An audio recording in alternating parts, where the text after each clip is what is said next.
ब्रह्मांड रूपी विश्व में व मनुष्य के विश्व में एक बड़ा बुनियादी फर्क होता है।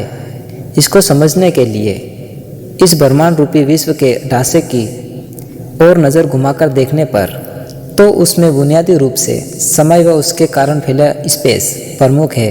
एहसास जो तीसरी ऊर्जा ये भी इस विश्व रूपी जगत के समय व स्पेस की रग रग में बसा होता है, पर एहसास पूर्ण प्रभाव के साथ उपस्थिति नहीं रहता है, जिसके कारण हम इस विश्व रूपी जगत को निर्जीव कहते हैं। पर यह आपकी समझ का धोखा है।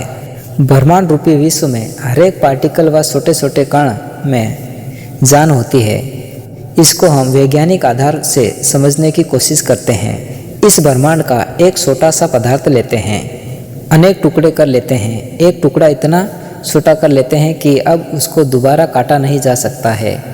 उसको परमाणु कहते हैं। हर परमाणु में न्यूट्रॉन, प्रोटॉन, इलेक्ट्रॉन पाया जाता है। इसमें इलेक्ट्रॉन चारों ओर चक्कर लगाता है।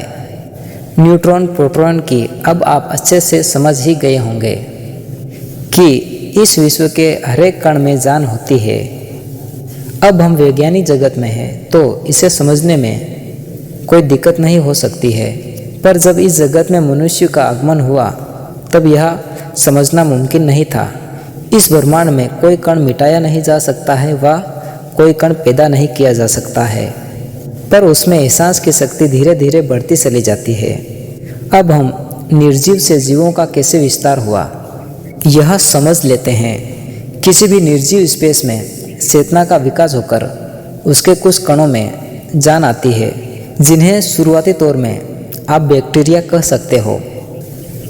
फिर उस प्राणवान जीव के इच्छा शक्ति से उसकी चेतना में विकास होता है, आगे बढ़कर पेड़ पौधे का रूप लेता है और वहाँ से आगे बढ़कर कीड़े मकोड़े में परिवर्तन हो जाता है।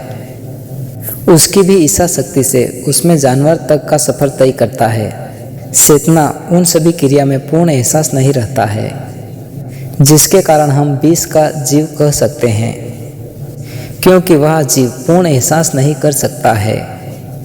उदाहरण के तौर पर कोई भी जानवर पूर्ण एहसास कर अपना जीवन से क्रिएटिविटी नहीं कर सकता है, वह अपनी फीलिंग को आगे नहीं बढ़ा सकता है। इसलिए हम उसे विष का जगत कहते हैं।